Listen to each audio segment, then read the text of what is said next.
Mike Gravel, the road to public office started on Chestnut Street in Springfield, Massachusetts. Mike's first job was passing out political handbills.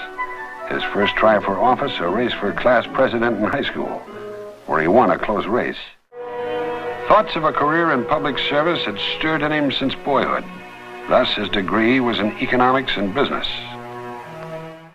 The situations aren't hopeless. It's just people get hopeless about the situation.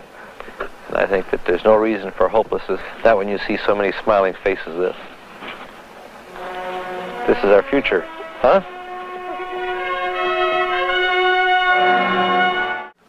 Every candidate for high office comes to a moment of truth when he must choose between sentiment and reality,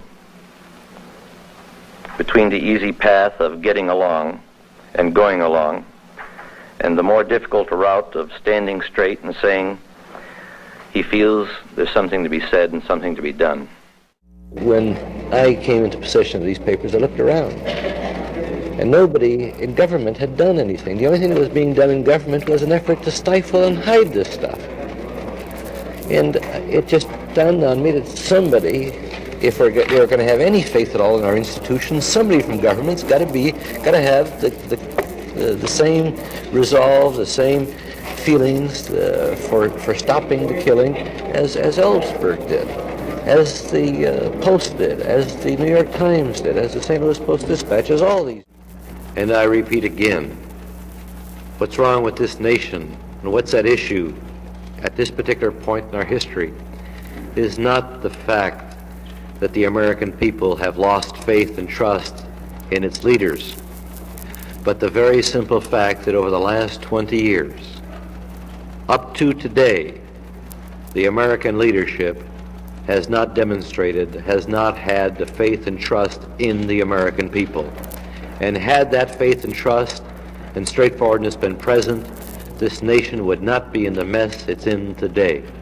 I don't understand, as a human being with my mind, very simply, that the chief executive of this country probably spent anywhere from $50 to $120 million without Congress knowing about it, hired thousands of people in one country, moved them to another country, and then waged a war at the border of China without anybody knowing about it in Congress or the people.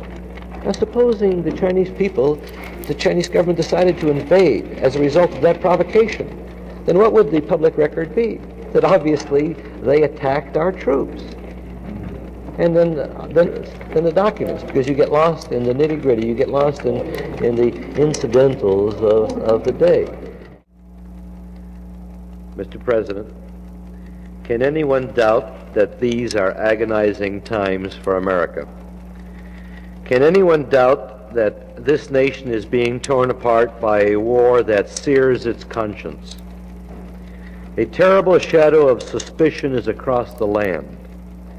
Suspicion that we have made a terrible mistake, that we have spent lives and wealth in pursuit of an unworthy goal.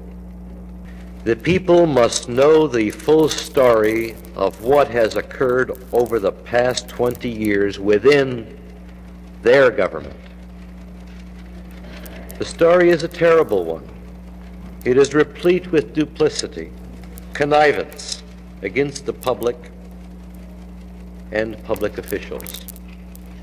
I know of nothing in our history to equal it for extent of failure and extent of loss in all aspects of the term. People, human beings, are being killed as I speak to you tonight, killed as a direct result of policy decisions we as a body have made. Arms are being severed. Metal is crashing through human bodies because of a public policy.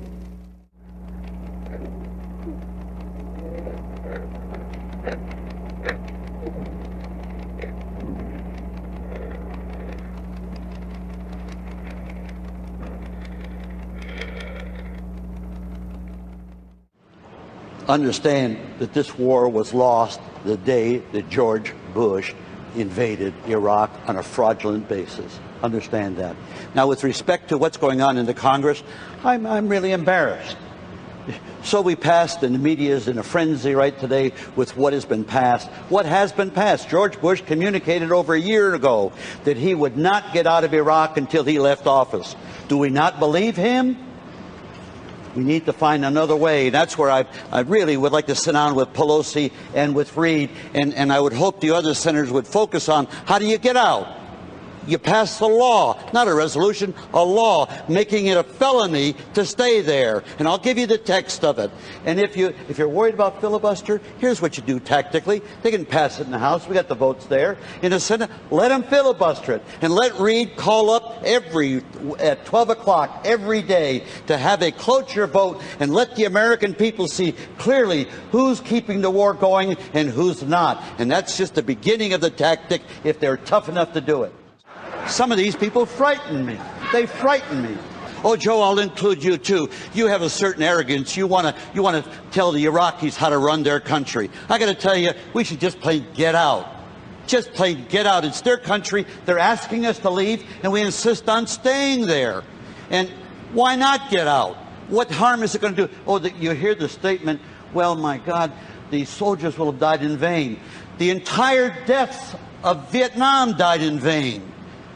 And they're dying in vain right this very second. You know what's worse than a soldier dying in vain is more soldiers dying in vain. That's what's worse. What we need to do is to begin to deal with the rest of the world as equals. And we don't do that. We spend more as a nation on defense than all the rest of the world put together. Who are we afraid of? And Iraq has never been a threat to us. We invaded them. I mean, it is unbelievable. The military-industrial complex not only controls our government, lock, stock, and barrel, but they control our culture. We are mischaracterizing terrorism. Terrorism has been with civilization from the beginning, and it will be there till the end. We're going to be as successful fighting terrorism as we are fighting drugs with a war. It doesn't work. What you have to do is to begin to change the whole foreign policy. The Republicans who are charging Democrats about not going for the defense of this country, my God, this invasion brought about more terrorists. Osama bin Laden must have been rolling in his blankets, Senator, how happy he was over our invading Iraq. With respect to Iran, we've sanctioned them for 26 years. We scared the bejesus out of them when the president says they're evil. Well, you know something? These things don't work. They don't work. We need to recognize them. And you know something? Who is the greatest violator of the Non-Proliferation Treaty? The United States of America. We signed a pledge that we would begin to disarm, and we're not doing it. We're expanding our nukes. Who the hell are we going to nuke? I want to say that none of you are going to live in your lifetime to see our system of taxation changed based upon what you've heard here. I was 8 years on the Finance Committee. None of them have served on that committee. And I'll tell you, the code stands that high, and there's not a human being alive that understands it. And it's with Democrats, with Republicans. You think it's an accident that all of a sudden we wake up that the wealthy aren't paying a fair share?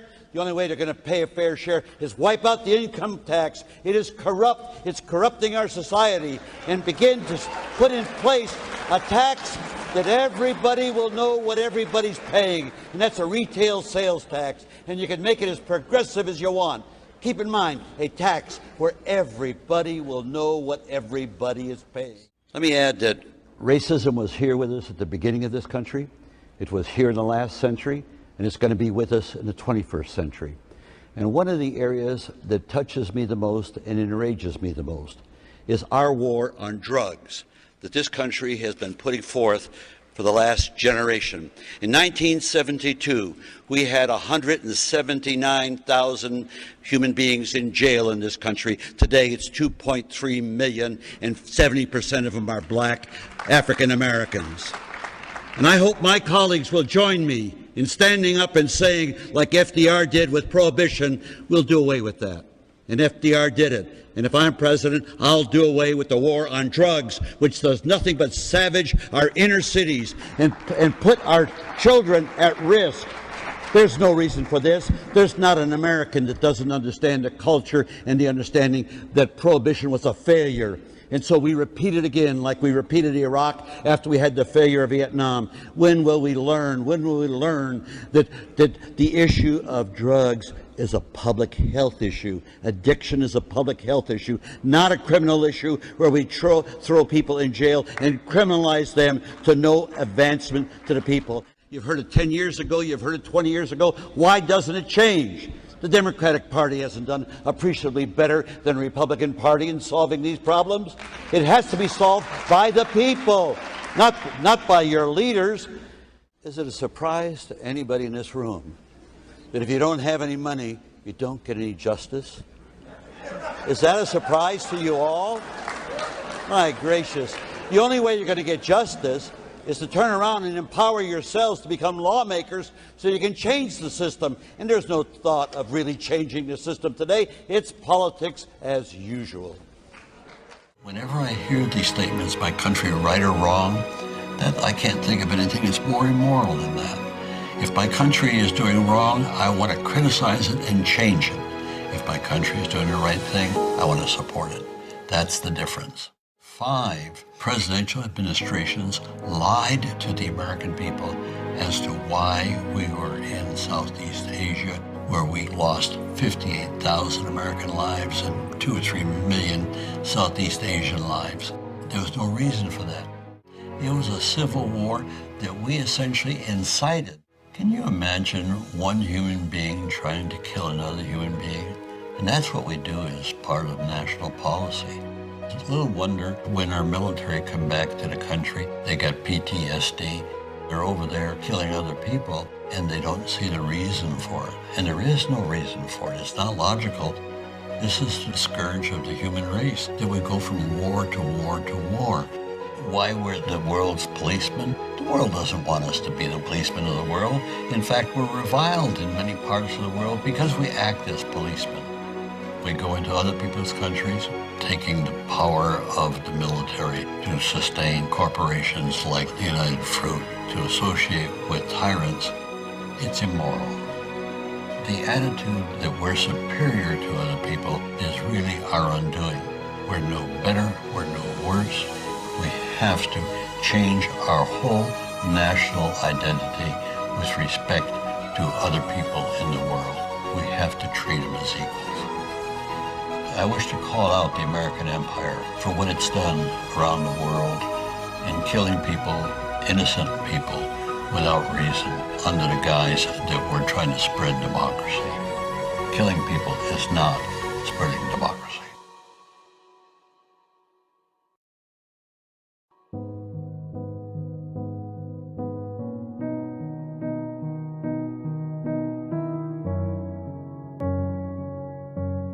We need to get this message to the American people. We have to stop wars. And it would be a great adventure to put forth all of the effort and ability that I might have to return that honor by trying to make a contribution that will last beyond my immediate lifetime.